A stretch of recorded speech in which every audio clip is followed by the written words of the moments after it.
flip it on us, right? Because we established the fact that 70 to 80% of marriages, relationships, the woman initiates a divorce or a breakup. But oftentimes, sometimes a man will initiate a breakup. Sure. From your perspective, what are the top 3 reasons men end a relationship with their women? I would say number one, lack of respect.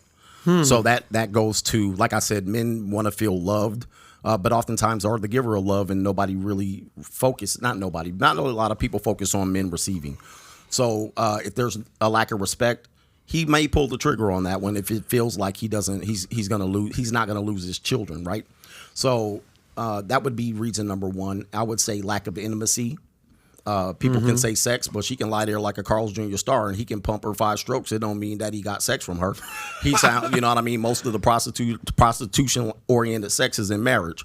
But with that being said, if he does get a couple of pity duty sexes out of his wife, doesn't mean he got anything. So you're saying that there's a difference between sex and intimacy. Absolutely. Intimacy. I mean, guys are looking for intimacy, and sometimes it's better to pay somebody for some intimacy than to get it from your own wife. A lot of marriages are going on right now because he's paying for intimacy somewhere else. But with that being said, if he's not getting intimacy and respect from his wife, he gonna leave if it doesn't hurt him financially. Got it. And then third? I would say you said respect, sex / intimacy. Yeah, I would say obviously then the kids. I mean, there's going to be something associated with the kids. If he knows he can keep a relationship with his children, aka she screwed up and he can get up out of there, and he can use that as leverage to make sure he doesn't lose time with his kids, then he'll pull the trigger. Yeah, got it. Okay, go ahead, Hafeez. Yeah, I want to take it a little differently because there's nothing that I'm going to add to it that Coach Greg Adams hasn't shared. I think I agree with it. The third one may hit or miss, but here's the nuance I think is lacking in the conversation, especially to the young guys who kind of consume this kind of content. There's always truths in what people say. Like you say a lot of things that are true, but if you end the sentence there, it's not going to benefit people's lives. And so to me, I think one of the fundamental challenges is when you come at things from a perspective of things are going to fail, when you come at things from a perspective as worst case scenario. Like, so there's this interesting, I won't get too lost in the sauce, but there's this interesting TV show where this guy he spent an hour watching the worst events in humanity. The worst murders, the worst rapes, the worst thefts. He saw the worst in humanity for an hour. After watching the worst in humanity for an hour, how do you think he felt about humans, Adam? Yeah, obviously he was just probably felt like crap. He probably felt really course. bad. So what happens so often in the marriage conversation, like I said, it's balance. Too many guys in the comments in this red pill world, they are consumed with the worst case scenario. And there's enough stories like that for days. He can spend 48 hours telling us every single worst case scenario, and he's only touching the tip of the iceberg of all the stories he's heard.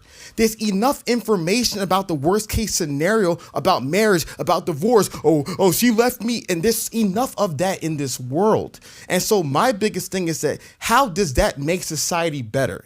Especially, I'm passionate about it, going back to like black community. The biggest issue that's plaguing the black community, when asked Candace Owens on the right, if you can ask Dr. Eric Dice on the left, they'll tell you it's fatherlessness, broken families, not enough husbands and wives coming together, raising families. That's what's destroying the black community. That's what I'm passionate about.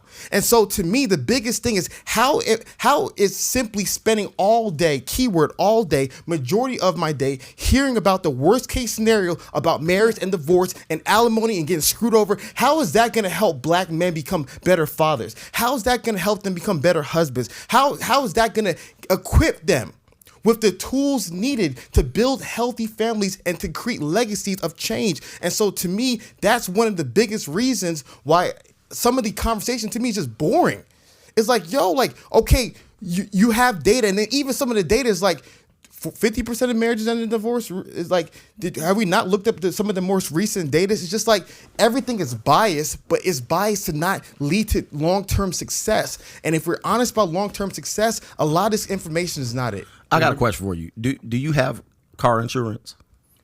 100%. I know where you're All right. going. Do you have homeowners insurance? 100%. Do you have life insurance? 100%. Do you have medical insurance? 100%. Did you get tired of your insurance agent talking about the possibilities of you losing your life and being rewarded? Hold on for a second. I know, but don't be a but person.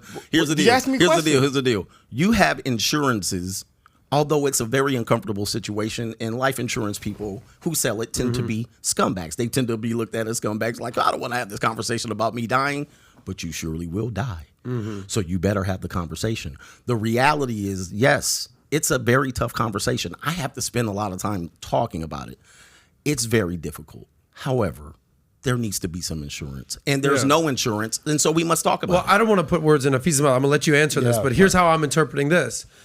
And believe me, I've made millions of dollars in the insurance world. All right, Yes. so We love insurance. I'm good. We love I'm insurance good on over that. here. Exactly, yes. Ironically, I don't even sell insurance. I buy insurance off of people because they're sick of paying for their insurance. That's another conversation. Because many times, However, they don't get anything from the insurance Well, that they pay, right? But I don't want to put you out of business. No, I love insurance over here. Life's but good. You're not going to life change is good. anything. Exactly. But here's my point. And this is kind of Hafeez's point, is you're talking about you're going to die, you're getting in a car accident, your house is going to flood, you're going to flood. And he's like, stop talking about the negative shit. What Hafeez is saying, and I'll let you kind of go from here, is, well, let's talk about what happens if that doesn't happen. Let's hear some positive stories. Let's hear about the lovely home we're going to build, the amazing car we're going to drive in, the fact that my house isn't going to get blown away in a hurricane.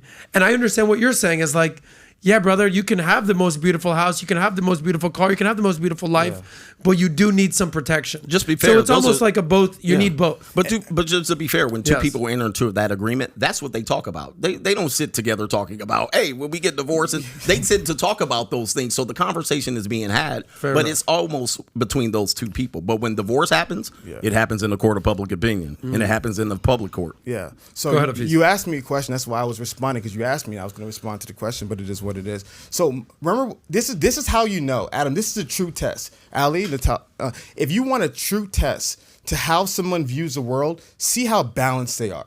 Right? So like, let's see somebody politically. The best people politically are people like Adam.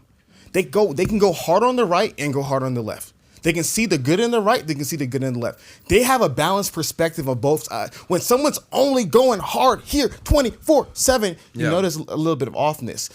Like when my biggest thing is, I said balance. I didn't say far west emotional. I didn't say far east logical. I said balance. Correct. My point is that if you're trying to tell somebody about buying a house, use a house example. Let's stay with the house example. If you're gonna sell somebody a house, because you know human beings need houses. Of course you're gonna add insurance to it. But this is how you're not gonna sell a house.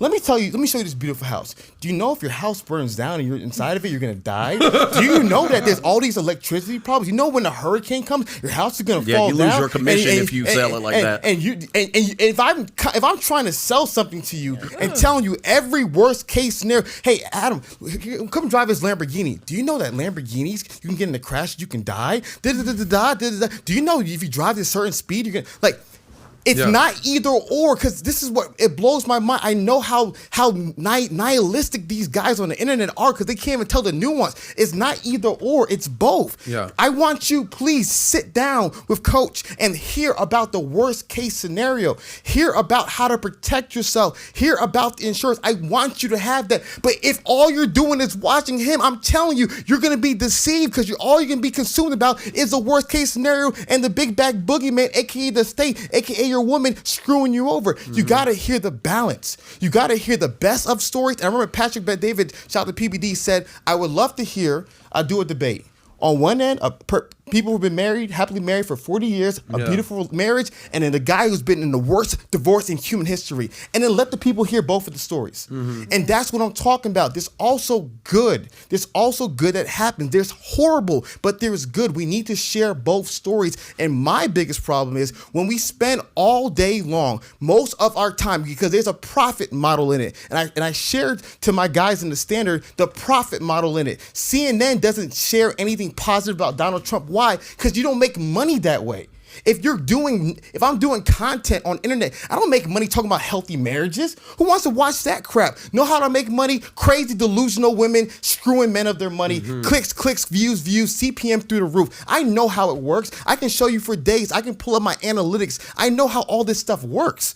And so my biggest thing is that if we're going to have a conversation, we need to have a holistic conversation for the benefit of men. If we are saying that what's wrong in society is too many men being raised without their father, I want every man, even the nihilistic red pill dudes in the comments, I want every single man to have an ability to raise his son in his home. That's how I was raised. That's why I was made the man I am today. I had an amazing father who was able to raise me in his home. I want every man to raise his son in his home. And I want to give you every tool possible to be able to have a healthy marriage, to be able to be a father who's present. And so my biggest thing is all we're talking about what's wrong, especially in the black community, all that's going to lead to is more single moms, more broken homes, and more of the same BS that's going on today. And to me, I'm sick of it. I want to move forward in society. So if you like that clip, click right here to watch another, or if you want to watch the entire Soscast, click right here.